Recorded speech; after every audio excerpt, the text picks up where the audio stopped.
Muchas gracias por continuar con nosotros. Hoy conversaremos con nuestros panelistas sobre diversos temas. Tengo una agenda más o menos de 4 puntos, los cuales vamos a abordar en una hora que dura el programa. Damos la cordial bienvenida al doctor Salvador Arias, economista, exdiputado y asesor del Parlamento de nuestro país, quien se incorpora a partir de ahora precisamente al panel que tenemos como invitados todos los lunes. Doctor, muchas gracias, que no se le olvide que todos los lunes estamos ya aquí a las 7 de la mañana, ¿no?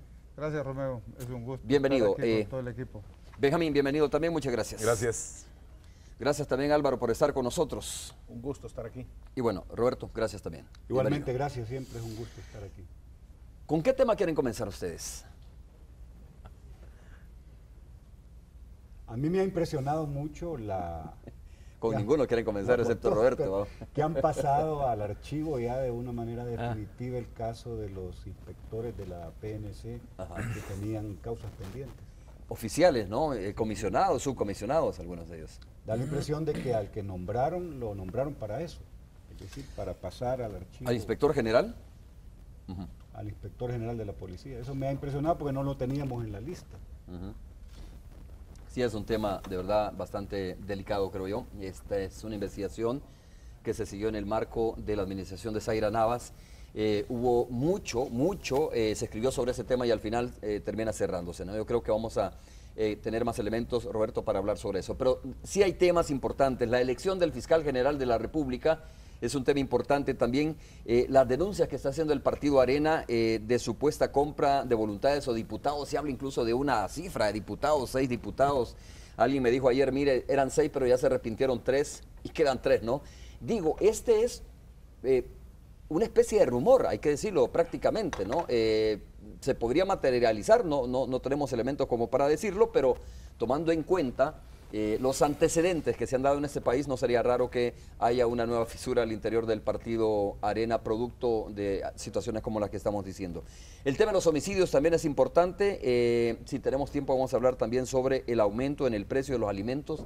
¿Qué está a la base de esto? Realmente el gobierno ha negado que sea esta sequía que se ha dado en el oriente del país, que me parece que no tendría por qué estar repercutiendo en este momento en el precio de los alimentos, pero sí hay una subida en el precio de los alimentos que podría estar siendo empujada precisamente por el costo de los combustibles y por el costo del gas licuado, el gas propano que sirve para cocinar, el costo de las harinas también son 3 elementos que podrían estar empujando esto.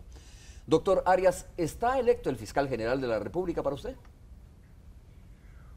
Pues la realidad es que de acuerdo a todas las opiniones que uno escucha de los abogados, yo no soy abogado, pero efectivamente el fiscal está electo de acuerdo al marco de la Constitución.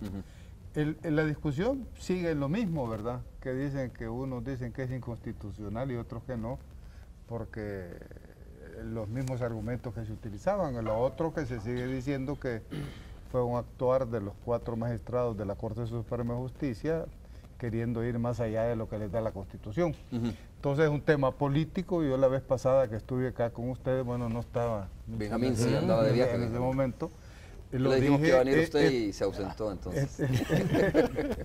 Este es un tema político de poder que sigue Arena espadeando y los otros partidos. Creo yo que está en la misma lógica.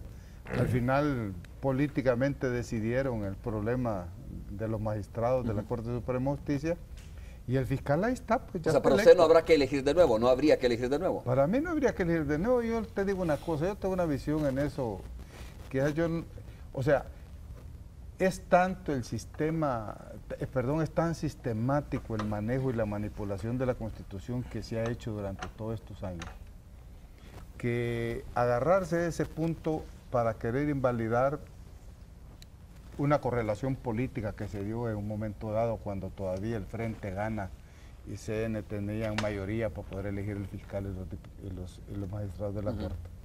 Y remitirse al tema inconstitucional, yo quisiera que esta población y los que defienden la Constitución tomaran temas más de fondo de violación de la Constitución que nadie toma. Porque si queremos ser realmente defensores de la Constitución, defendámosla en todos sus principios, ¿va? Pero no, creo que es un tema político que tiene un sesgo lógico de carácter electoral y que se aferran a decir que es inconstitucional uno, otros que no, pero que el tema, yo insisto, es un tema político. Aquí hay tres que me han dicho a mí que defienden la Constitución: Álvaro, Benjamín Cuellar y Roberto Cañas. Yo también Álvaro. la defiendo, Ajá, okay, pero la defiendo de manera integral. Por lo mismo que usted está diciendo, Sí, ¿no? sí, Que sí. dice, Sí, sí. defendamos la Constitución. A la luz del caso del fiscal general de la República, Benjamín, ¿qué tendrías que decir? Y en el marco y en el ánimo de esto que dice el doctor Arias, hay que defender la Constitución.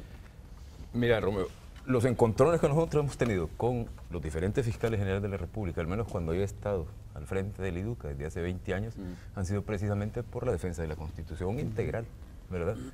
El tema económico y social no es la especialidad del IDUCA, ¿verdad? Pero son derechos. Hay un director de un periódico que dice que son falsos derechos.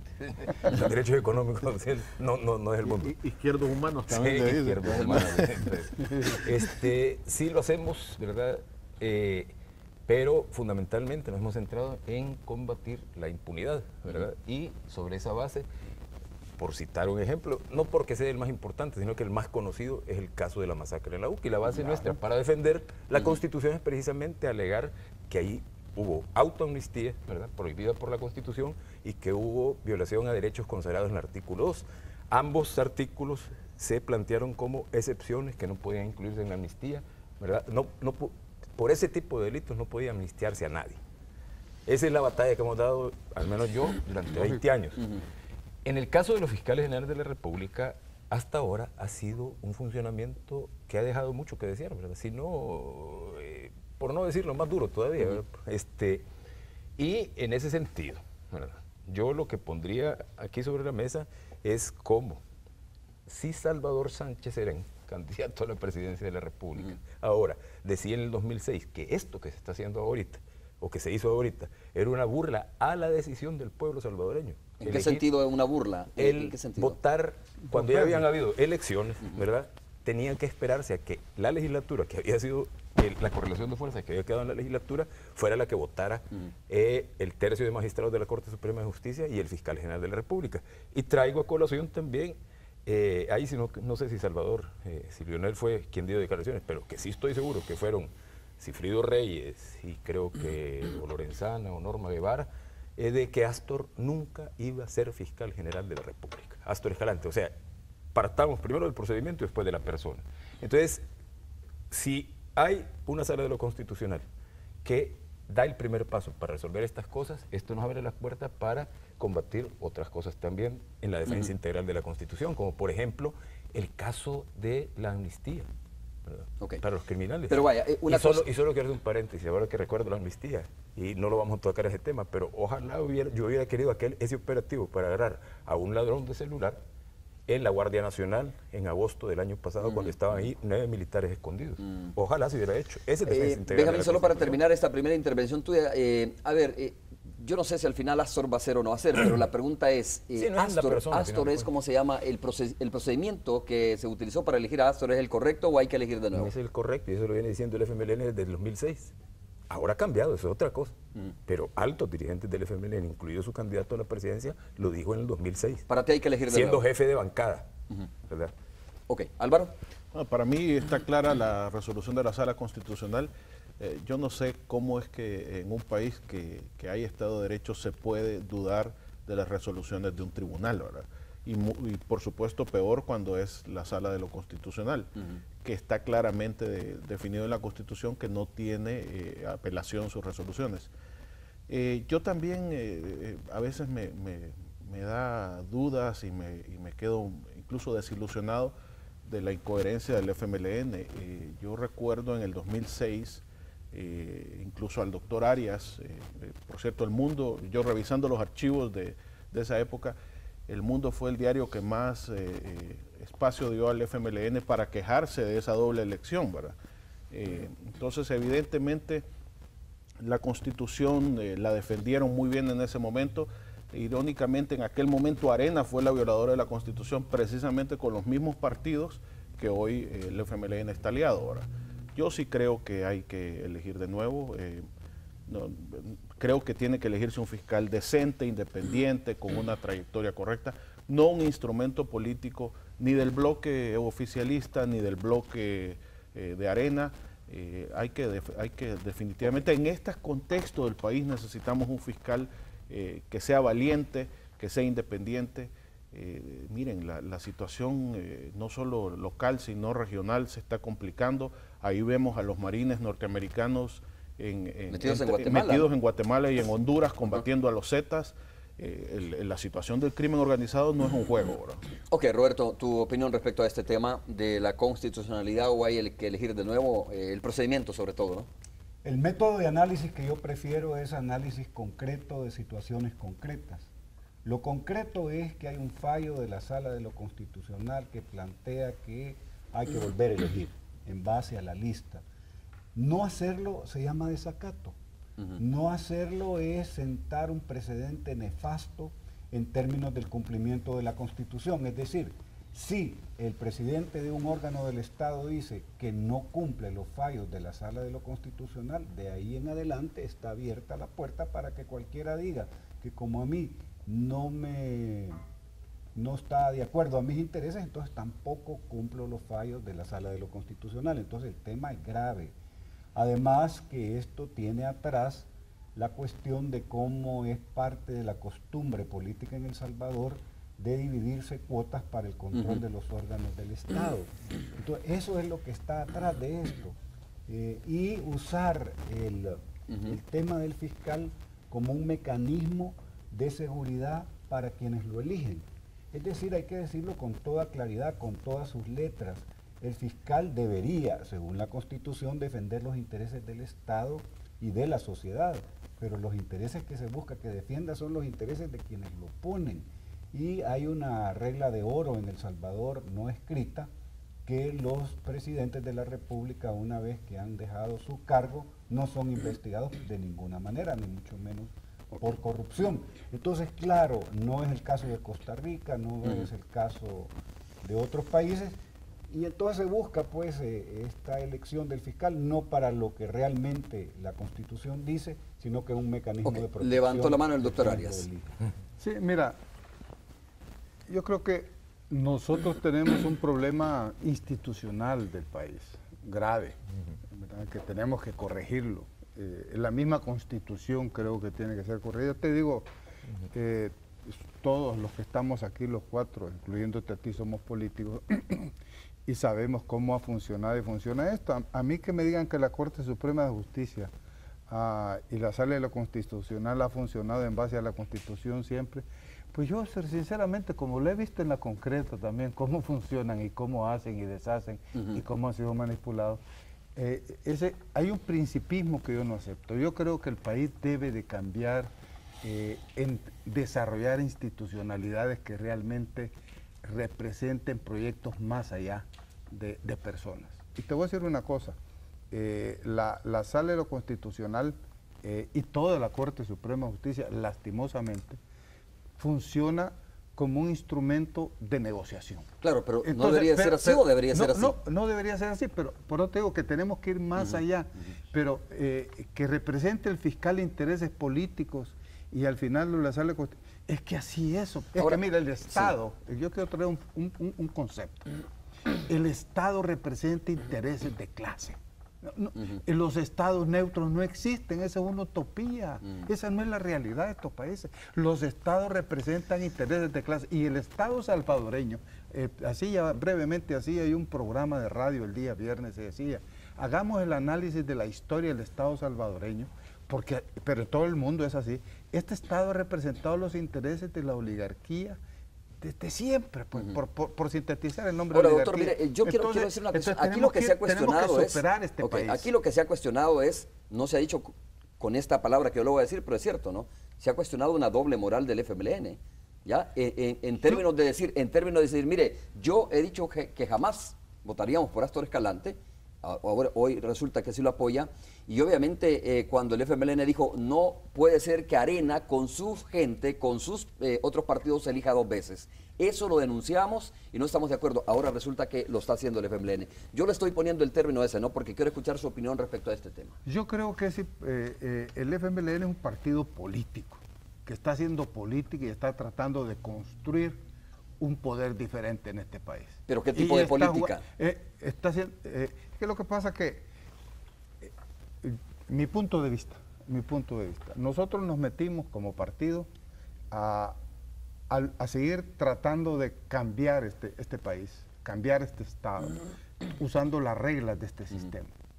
Y eso genera terribles limitaciones y problemas muy concretos, donde tenés que jugar la política.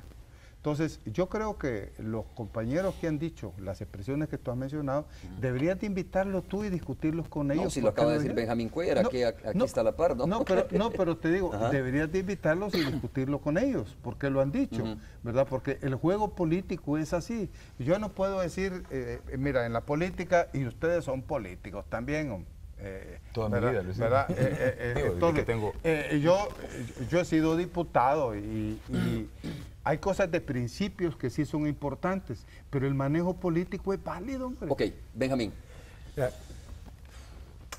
¿Cómo quedamos entonces? El discurso político del partido del FMLN es parte de la superestructura del Estado, de un Estado defensor de intereses oligárquicos. En un momento se juntaron todos, FMLN, Arena, Funes, Cristiani. ¿Cuál fue ese momento? Mayo, finales de mayo y principios de junio del año pasado, con la elevación del auto de procesamiento en la Audiencia Nacional de España, que hizo reaccionar a Cristiani y a Funes firmar inmediatamente y al FMLN decir de que eso tenía que resolverlo la institucionalidad de un Estado defensor de la oligarquía. Entonces ahí se resolvió como se resolvió y eso nos tiene acá, en este punto. De ahí arrancó 743, de ahí querer amarrar las manos a la Sala de lo Constitucional, que yo comparto con vos, Chamba, de verdad, eso de que este Estado ha sido defensor de intereses de clase, ¿verdad? Pero ahora es la oportunidad no de cambiar el Estado, sino que de empezar a dar ciertos pasos dentro de esa superestructura. Y una cosa, ¿por qué es importante un fiscal general de la República? Porque con este anuncio que ha salido ahora, de que dejan sin libre de cargos no hay mérito suficiente para continuar el proceso. A los oficiales de la PNC, un fiscal general de la República debería estar de oficio haciendo una investigación fuerte, clara, precisa y llamar a testimoniar a Zaira Navas, por ejemplo, que debe de saber algo, ¿verdad? Al inspector, al ahora embajador en México, Carlos Asensio, que se callaron la boca después de todo esto. O sea, un fiscal general de la República estaría haciendo cosas importantes para cambiar este país. No haría la revolución, ni la Sala de lo Constitucional, ni el fiscal, pero por lo menos daría ciertos pasos para que la institucionalidad se respete. Yo recuerdo, y lo he visto muchas veces en YouTube, los invito a los televidentes a verlo. Shafiq Handal, el fallecido dirigente del FMLN, dio un discurso brillante el día de la Constitución en 2005. Shafiq Handal criticaba la forma que los gobiernos entonces hacían y movían la Constitución a su antojo. Y al final dijo una expresión de que ¿para qué vamos a recurrir a esta sala constitucional? Se refería a la que entonces presidía Agustín García Calderón. Si no es independiente, ya sabemos cómo va a fallar, ¿verdad?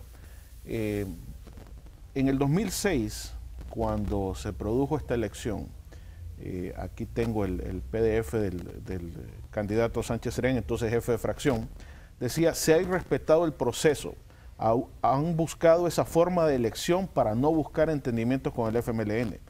Y en esa elección estaba presente la entonces magistrada Mirna Perla, y dijo que la nominación sería viciada e inconstitucional, ya que la Asamblea saliente ya aprobó una elección similar y solo puede hacerlo una vez. No entendemos la prisa de elegirlos antes de tiempo. Es decir, a este tipo de cosas es las que uno dice, ¿qué pasó aquí? ¿En qué momento cambió? ¿Es manejo político? Entonces, si es manejo político, no es respeto a la Constitución igualmente, ¿verdad? Como no lo fue para Arena en el 2006, tampoco. Ok. Bueno, voy a hacer la primera pausa comercial. Vamos a ir con Carolina Mengíbar para actualizar el tráfico vehicular y regresamos para hacer conclusiones sobre este tema y luego pasar a otro tema que está sonando por ahí, que es la compra de voluntades en nuestro país, en la Asamblea Legislativa específicamente. Carolina. Real Rent Cars presenta el reporte del tráfico.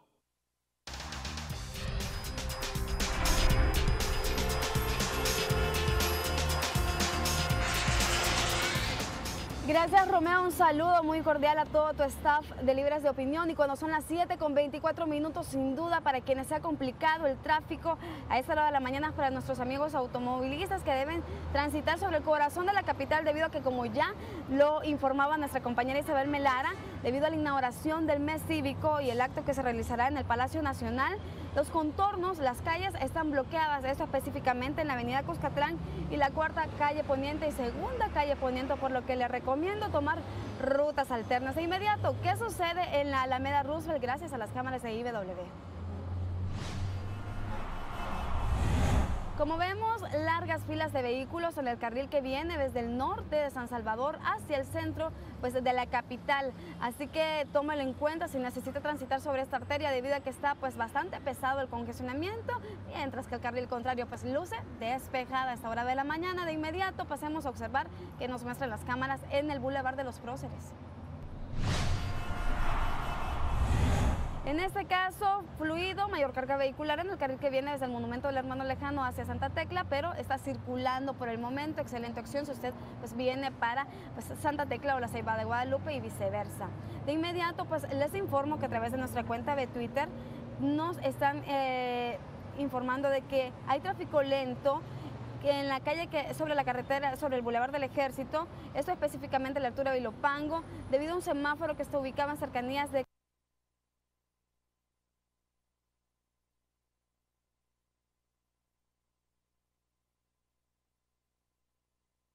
recomendamos pues armarse de paciencia, debido a que el tráfico se complica sobre el Boulevard del Ejército, desde Ilopango, en Soyapango, hasta Molsa, cuando estamos llegando también en cercanías del mercado de la Tiendona. Así que por el momento nos dicen también de que hay tráfico pues moderado sobre la calle Aguascalientes, que se convierte en la opción en este caso. También nos reportan tráfico vehicular sobre la autopista Comalapa, Boulevard Constitución y en el Boulevard Orden de Malta, esto aquí en Santa Elena, donde también pues nos informan a través de nuestra cuenta de Twitter, @noticierohechos, que una tubería rota de anda está generando una posible cárcava y está pues botando demasiada agua, por lo que hacen el llamado a nuestros amigos automovilistas a que se hagan presentes las autoridades competentes para resolver este problema. Asimismo, un bache de considerables dimensiones se ha generado a las afueras, saliendo de la colonia Amatepec sobre el Boulevard del Ejército.